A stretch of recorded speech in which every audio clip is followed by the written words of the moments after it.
We all feel it, right? That Right. that constant pressure to just get to the next thing, to kind of fast forward through the boring bits, the tough parts, the waiting.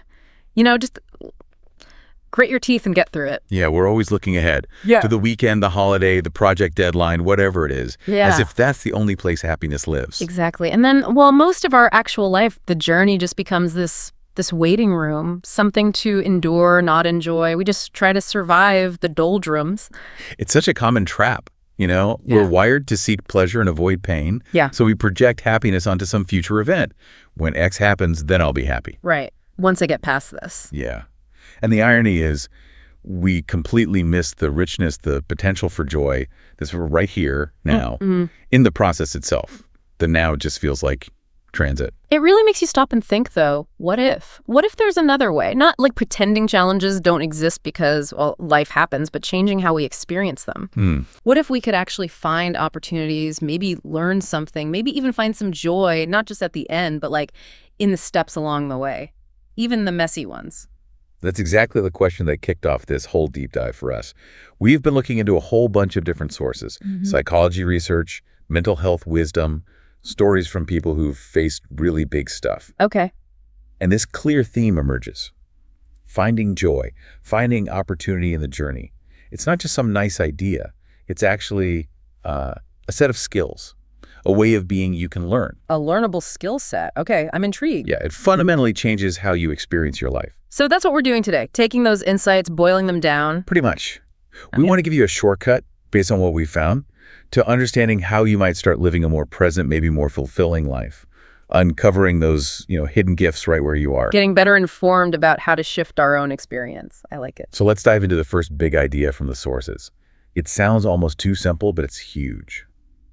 The power of your perspective. Okay. But the core idea is that how you see the journey isn't just observing, it's actively creating your experience. And the sources are really clear. This is a choice. A choice. That feels like a big statement when you're, really struggling with something difficult. How do they frame that? Well, one source uses that old saying, April showers bring May flowers. You know it. Sure. Endure the rain to get the nice part. Exactly.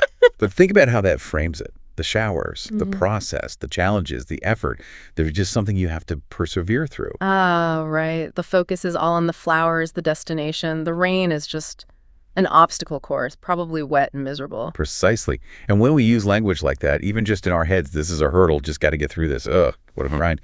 We're training our brains. How so? We're telling our brain to experience it as a negative thing. Yeah. It builds resistance. It makes the rain itself seem bad. It's just this inconvenient delay before you get to the real joy of the flowers. Okay, but then the choice part, where does that come in?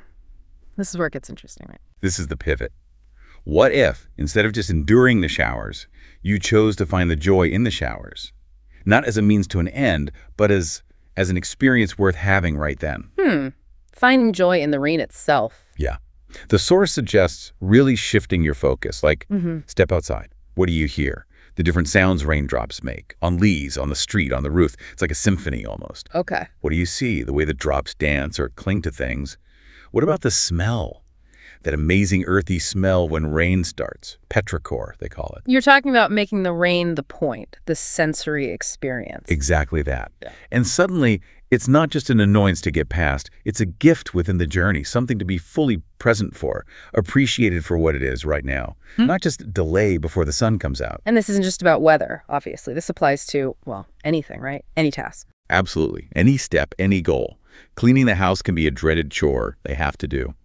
Or you could choose to notice the feel of the warm water, the smell of the soap, the satisfaction of creating order. Maybe focus on how nice it'll feel tomorrow morning. It's about where you put your attention. And the sources really hammer this point about internal dialogue when you think, ugh, gotta power through, or this is so boring, or another hurdle. You're sending a signal. To your brain. Yep. And your brain, being efficient, tends to deliver what it thinks you want. So it starts actively looking for evidence of the boredom, the difficulty, the negativity you just flagged. Wow. So you're actually training your brain to find the bad stuff just by how you talk to yourself about it. That's the idea.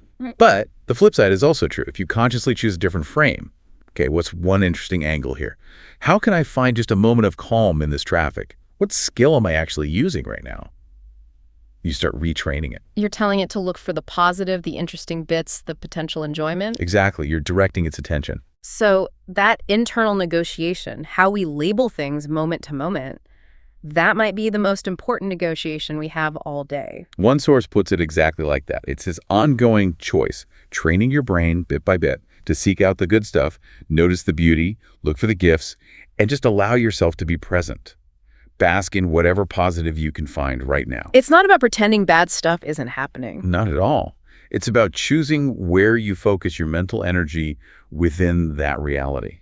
It sounds simple, maybe, but the sources suggest it can fundamentally change how you experience everything, a total game changer. Okay, perspective is foundational, that mental frame, but doing it, especially when you're really in the thick of the showers, that feels like it needs some practical backup. How do you stay anchored in that perspective when your gut reaction is just resistance or feeling overwhelmed? That's the perfect transition. The sources move right into practical application, stressing how crucial it is to anchor yourself in the present moment. And the best way to do that, simple, everyday mindfulness practices. Right, mindfulness. And yeah, lots of people hear that and think, complicated retreats, hours of meditation. And the sources are quick to say, nope, not necessarily. They really emphasize it's not about adding another thing to your to-do list. It's about changing how you do the things you're already doing. Transforming existing tasks. Yeah. Intentionally pausing, resetting, connecting with right now, even just for a few seconds, but doing it multiple times a day. Shifting gears from autopilot to intentional action. Autopilot. That's like the fast brain reaction, the immediate unconscious habit or emotion kicking in. Exactly. The sources mentioned, like, up to 95% of what we do can be run by that fast brain. Mindfulness is engaging the slow brain, the deliberate, conscious, intentional part of you. Got it. So these practices are designed to help put that slow brain, the part that chooses the perspective, back in charge. Okay, let's dig into them. There were 5 simple ones outlined in one source. First one, the mindful wake up. Sounds like it sets the stage. It totally does. The main idea is set your intention before the day grabs you, before the emails, the news, the social media feeds pull you in different directions. Start deliberately. Yeah. It helps align that slower conscious brain with a faster automatic one. You tap into deeper motivations, your purpose, connection, who you want to be. Okay, so practically, how do you do it? You wake up and... Before grabbing the phone, just sit up, maybe on the edge of the bed, get comfy, close your eyes if you like, and just take 3 slow, deep breaths. Feel the air come in, go out. Creating a little buffer zone before the day starts. Precisely. Just a small space. Then gently ask yourself, what's my intention for today? And the source gives prompts like, how do I want to show up? What quality patience, kindness, focus do I want to cultivate? What do I need for self-care today? How can I handle tough moments with more compassion for myself or others? Where might I find connection or fulfillment? So it's not about the task list, but the quality of how you approach the day. That's it, exactly. Yeah. You might settle on something like, today I'll meet challenges with curiosity, or I'll look for moments of calm, or I'll be kind.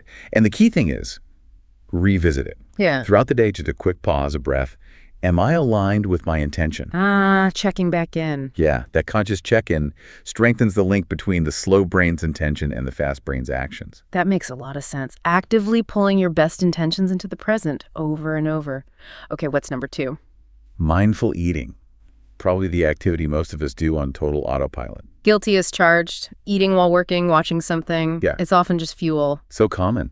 Yeah. But the source points out eating is fundamental. It can nourish our body, yes, but also our senses, our mood, even our connection to the world, thinking about where the food came from, that kind of thing. Right. Making it mindful turns it from just refueling into something richer, more grounding.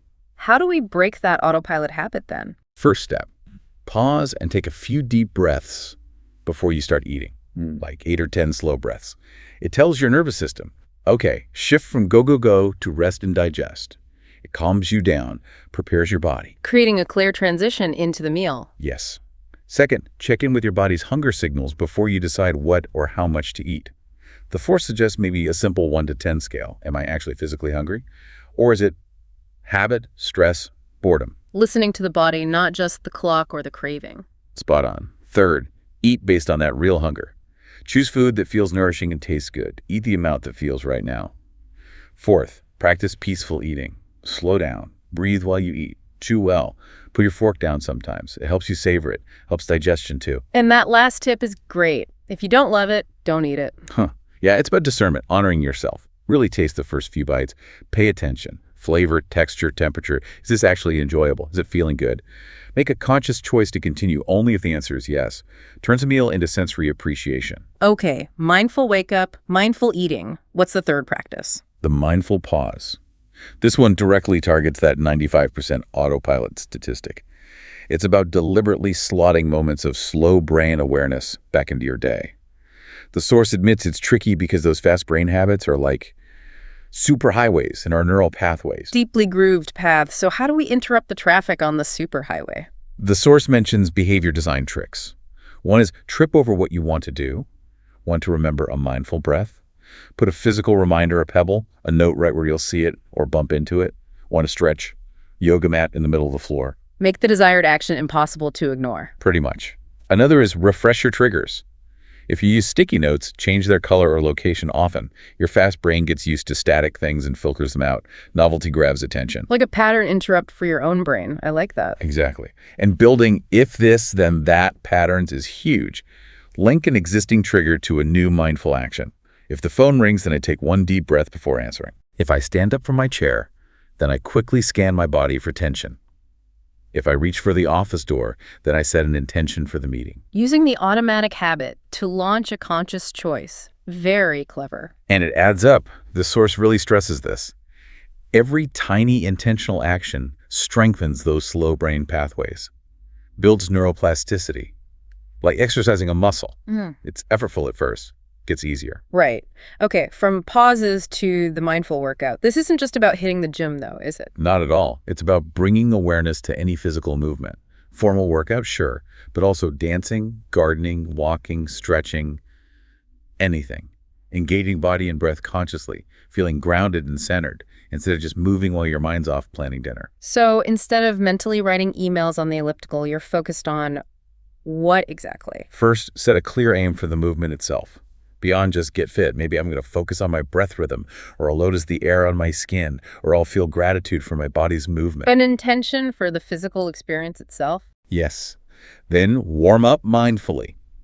Really try to sync your breath with the movements. It helps align brain, heart rate, nervous system, gets everything working together.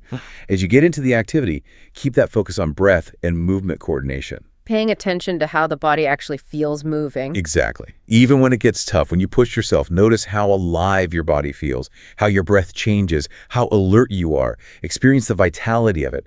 And then, crucially, mindfully cool down and rest. Notice the sensations as your body settles.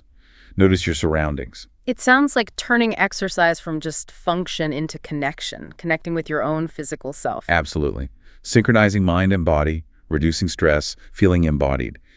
Which leads nicely to the fifth practice, maybe the most relatable challenge, mindful driving. Oh boy, traffic jams. The ultimate stress test. How on earth do you practice mindfulness there? The sources actually frame traffic jams as these, built-in opportunities for practice.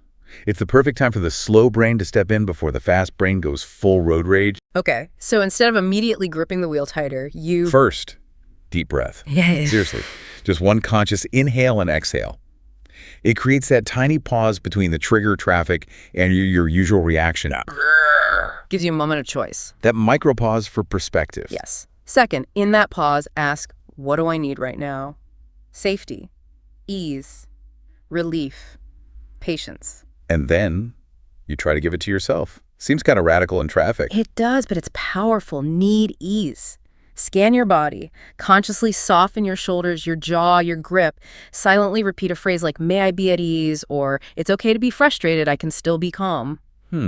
Self-compassion in the car. Yeah. Third, look at the other drivers. Realize they're like you. They want to be safe, get where they're going, feel okay. They're stuck too. Seeing the shared humanity in the jam. Exactly. And maybe mentally offer them the same wish.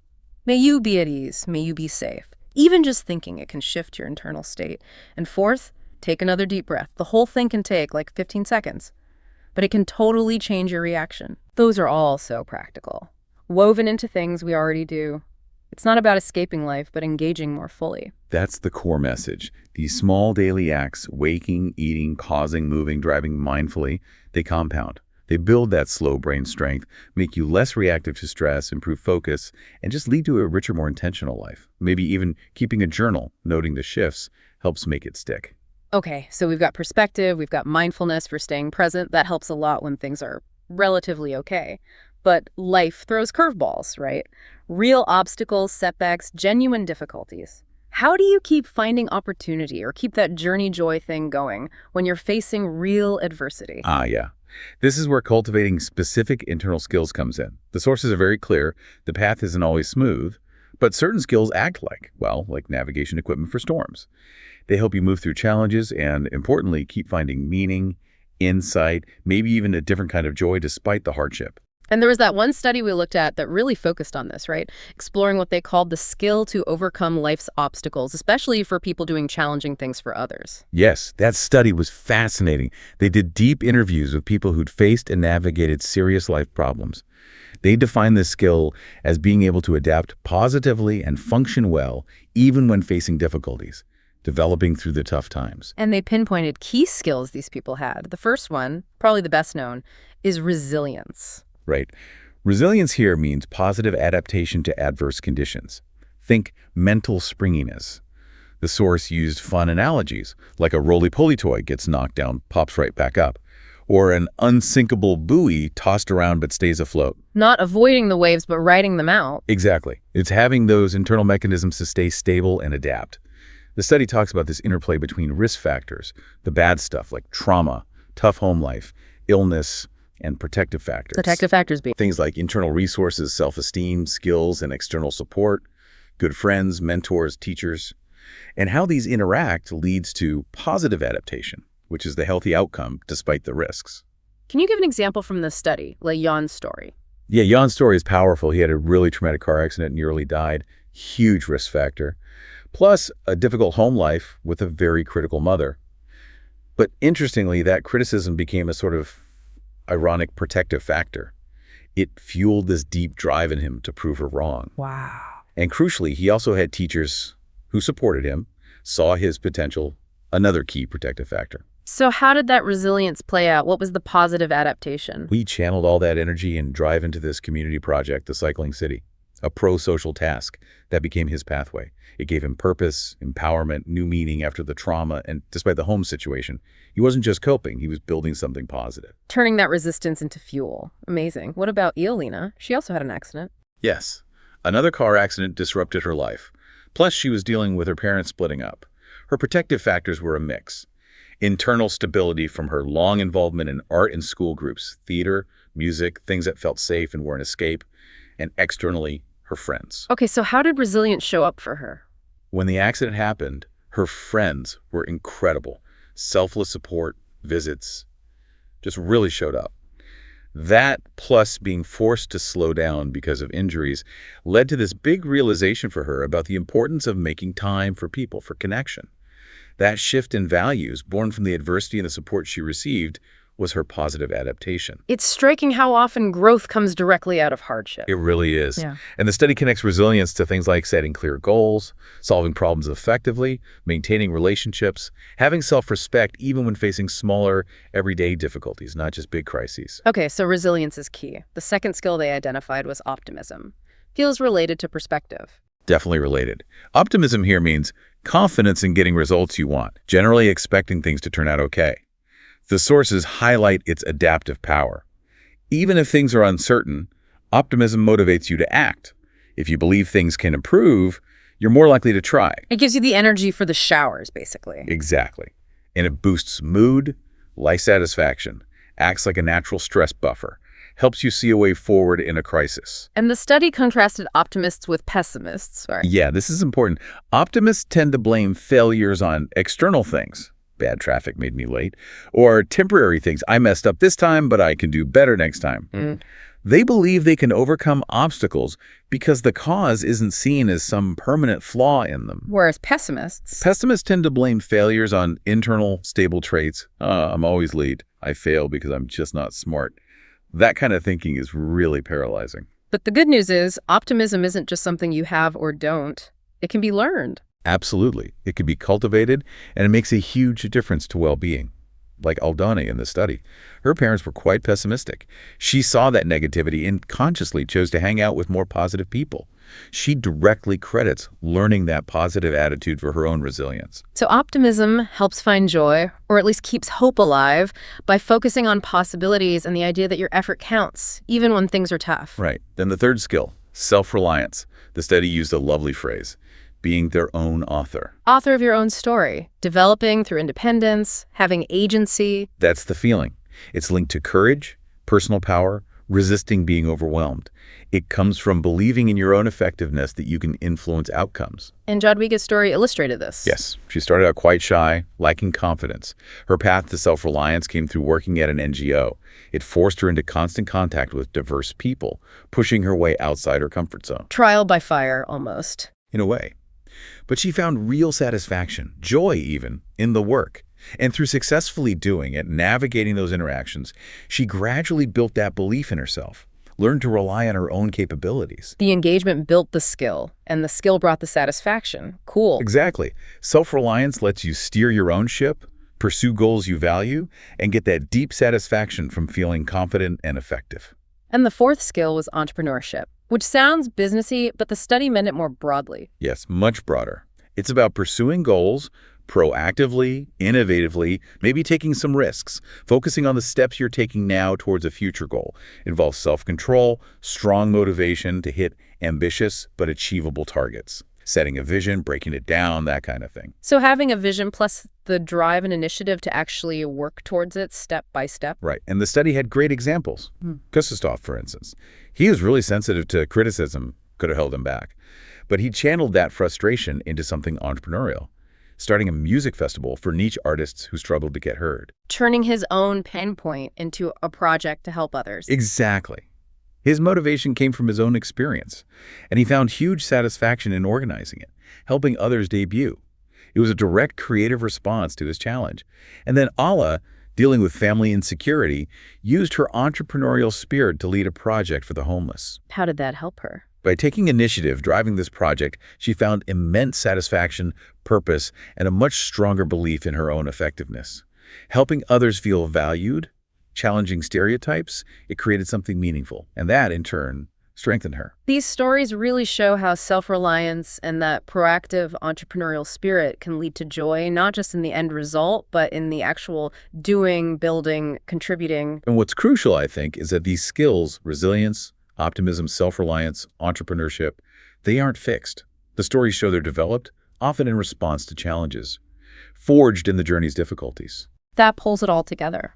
Perspective to see the challenge differently, mindfulness to stay present in it, these skills to navigate through it. But what fuels the belief that we can even develop these skills? Right. That we can navigate and grow? Well, that brings us to the growth mindset. The sources position this as the underlying belief system that makes developing and using all these other skills possible. Growth mindset. That's the idea that abilities aren't fixed, right? They can be developed through effort and learning. Exactly. Versus a fixed mindset, which is your intelligence, your talents.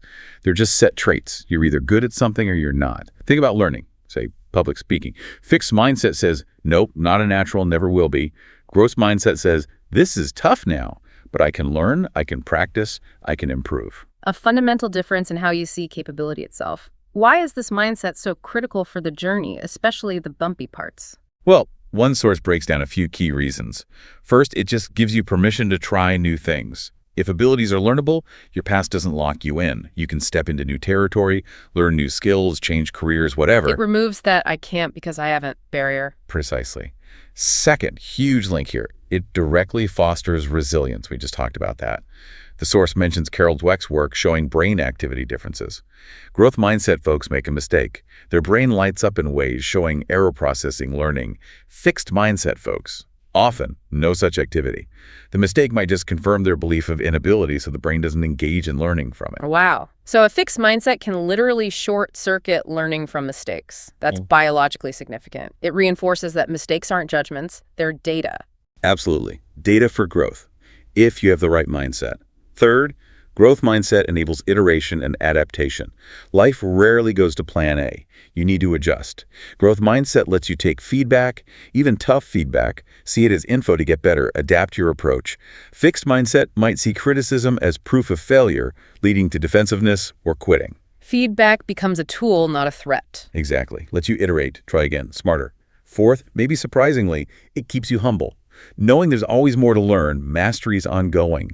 It prevents stagnation, keeps you open, curious, adaptable. Okay, clearly powerful. How do we build it if we feel kind of fixed in our thinking sometimes? Sources offer practical steps. First, embrace challenges. Actively seek out things that stretch you. See them as learning opportunities, not tests you might fail. Start small, build confidence. Lean into difficulty. Don't shy away. Yeah. Second, celebrate effort, not just the win.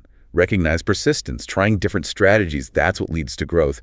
Reward the process, the learning, not just the final score. Focus on the work itself. Third, cultivate curiosity. Be genuinely interested in learning new things. Read, ask questions, try workshops. Curiosity fuels growth. Fourth, prioritize learning over seeking approval. Focus on getting better, not just looking good or impressing people. Takes the pressure off, allows for mistakes. Less performance, more exploration. Right. And fifth, hang out with growth-minded people. Their attitude is contagious. They'll likely challenge you, encourage you, inspire you. So the growth mindset is like the operating system that lets you run all the other programs, the skills, the perspective, shifts seeing challenges as chances to evolve, makes the whole journey feel more engaging. They all definitely weave together. Perspective frames it, mindfulness anchors you moment to moment, skills help you navigate, and growth mindset provides the core belief that makes it all feel possible and worthwhile. And that brings us to the final practice we looked at, which kind of brings it full circle, reinforcing that positive perspective and presence. Gratitude. More than just saying thanks, right? The sources frame it as a serious health habit. They really do. One source from UCLA Health makes a strong case. Regularly focusing on the good stuff, even small things, for maybe 15 minutes a day. It's not just nice. It's linked to measurable mental and physical health benefits. Benefits that directly help us handle life's ups and downs and appreciate the ride. And the benefits are pretty broad. They are. Gratitude practice is linked to fewer symptoms of depression, higher life satisfaction, better relationships, more self-esteem. Actively looking for the good makes it harder for negativity to dominate. And anxiety. That often yanks you out of the present. Totally. Anxiety often spins stories about the future or regrets about the past. Gratitude anchors you firmly in the now by asking, what's good right here, right now? Consciously finding something positive in this moment can interrupt those negative thought loops. A concrete tool for managing worry.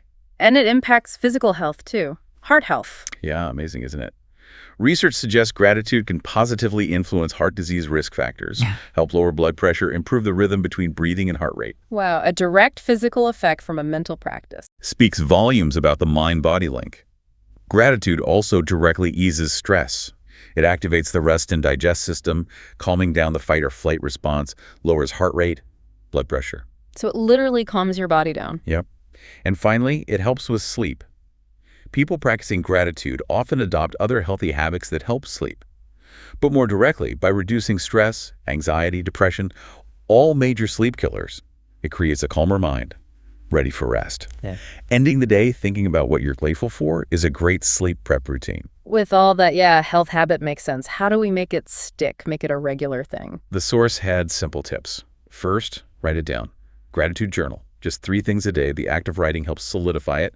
Second, hit pause when you say thank you. Don't let it be automatic. Really pause. Feel what you're thankful for in that moment. Connect with it. Be present with the gratitude itself. Exactly. Third, redirect negative thoughts. Catch yourself spiraling. Consciously pivot. Find one small positive aspect or lesson in the situation. Focus there. Takes practice. Builds that positive seeking habit. And fourth, share it. Tell people why you appreciate them. Talk about what you're grateful for with others. Expressing it makes it stronger. Small shifts add up to better living, like the source said. These simple, consistent practices just reinforce everything else, the perspective, the presence, making the whole journey feel richer. So wrapping up this deep dive, you can see how the insights from all these sources weave together.